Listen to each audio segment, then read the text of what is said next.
What's up, guys? My name's Mitch. Let's pair some wine and vinyl. I feel sorry for you people that don't drink.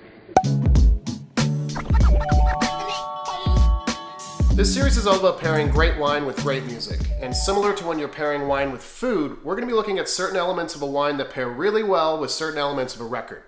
Today, we're going to be pairing this beautiful Miraval Rosé from Provence with Bon Iver's second studio album, the self-titled Bon Iver.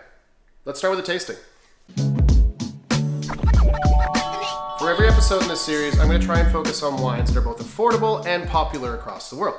As I mentioned earlier, today we're drinking the Miraval Rosé from Provence. Provence is a region located along the French Riviera in the south of France, a beautiful part of the world. The region is known primarily for making the best rosé on the planet. And I 100% agree with that. And every time someone comes to me and asks me for recommendations on rosé, I always say, buy rosé from Provence and you will not be disappointed. So a fun fact about the winery Miraval, where this wine was made, actually Brad Pitt and Angelina Jolie got married there a while back, and they loved the grounds and they loved the wine so much that they bought the whole winery in 2008.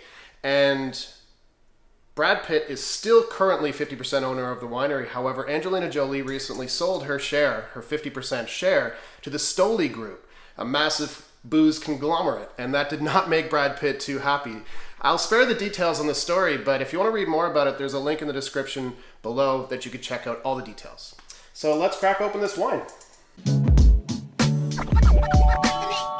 So let's start by taking a look at the wine. So this wine is bright and clear. There is no sediment. It is a pale pink in color. It has no bubbles, no effervescence like you get in champagne. It's just a beautiful, clear, filtered rosé. Stick your nose in there real deep. Take a big whiff. Oh, I'm getting fresh cut red rose. Beautiful floral notes on the aromas here. Fresh red strawberry, red berry like red currant. Has a beautiful sort of earthiness to it. Like think mushroom, think forest floor kind of thing. Herbal nature as well. So to me, it's like rosemary or thyme. You know, those more savory herbs for sure. Oh, this is great. I mean, I've never been to the south of France, but I'd imagine that this is what it smells like if you're sitting at a cafe along the French Riviera reading a book, sipping a glass of Provence Rosé. It transports you there. It really does. It's a beautiful wine in that sense. You get the full experience of the south of France just by smelling it. So let's taste it.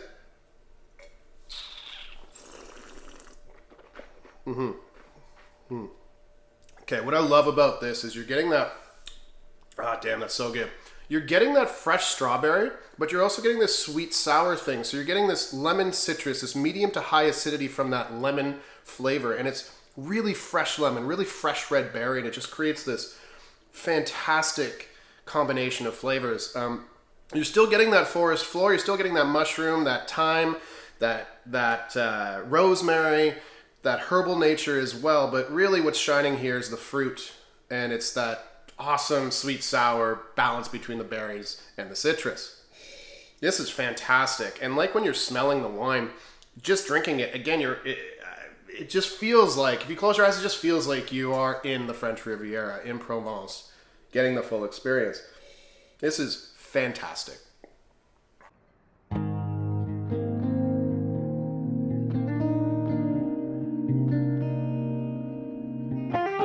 So the vinyl today is Bon Iver's second studio album. It's their self-titled album called Bon Iver. It was created by a fascinating musician named Justin Vernon. And he did this back in 2012, so it's celebrating its 10-year anniversary this year. And this is the beautiful 10-year anniversary reissue. So Justin recorded Bon Iver's first album called For Emma Forever Ago, alone in the woods. He literally went to Wisconsin in a cabin and secluded himself and did his first album in the woods. It was a beautiful and authentic expression of his time there when the album was released, and it really gives you that feel of being out in the woods alone. So this album is the band's second album. It wasn't recorded alone in the woods by Justin, but it still has that laid back, super low-key vibe, similar to the woodsy vibe in that first album that they put out. But I would say that this album is definitely a step up. And it's a little bit more sophisticated. It's got a little bit more complexity to it, but it still, to me, has that depth and that kind of rustic, woodsy sound to it that you're getting off the first album. So that is transferred over here. And like our wine, if you just kind of close your eyes when you're listening to this record, it feels like you're transported to that, campsite out in the woods, and it gives you this very relaxing feeling. For me, this album, when I'm done listening to it, I feel rejuvenated, kind of like after a good deep meditation or a really nice, solid yoga class. It definitely has this healing element to it. So what is it that makes these two beautiful pieces of art go so well together? For me, there's 4 key elements that are worth talking about here. The first one being, if you remember back to when we tasted and smelled the wine, we got this beautiful red rose, fresh cut red rose aroma going on, this floral note. Well, this album has a romantic and delicate sound to it, right? So when you think of roses, you think of delicacy, you think of romance. That's why they're playing so well together. The wine is also expressing beautiful brightness through its citrus, through its acidity, through that lemony element. And the album has a bright piano sound sprinkled throughout it. It has a bright guitar sound sprinkled throughout it. Justin's voice has this beautiful high pitch to it that just balances so well with the depth that comes from that sort of folky complexity, that woodsy sound, right?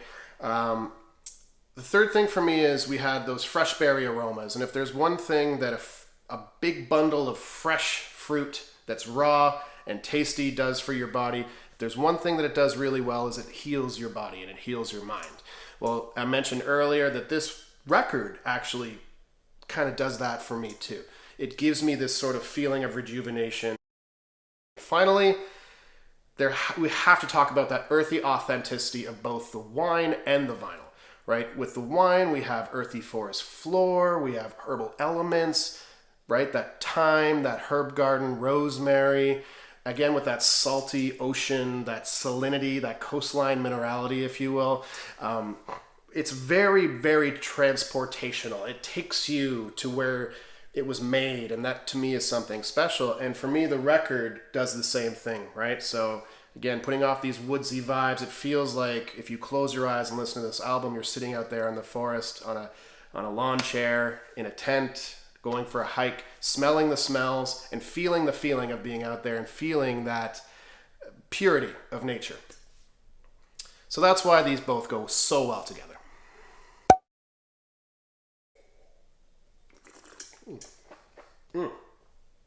All right, so once again, this is the beautiful Miraval Rosé from Provence.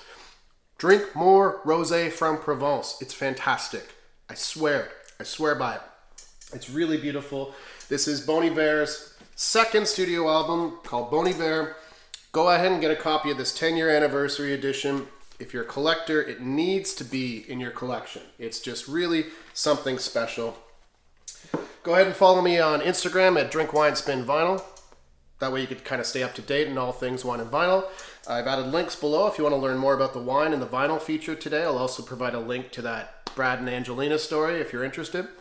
Be sure to leave a comment below as well. I want to hear your thoughts. I want to hear your tasting notes. I want to hear your recommendations for alternative pairings for what we both tasted and featured today. That's it from me, guys. Enjoy your wine and vinyl. Cheers.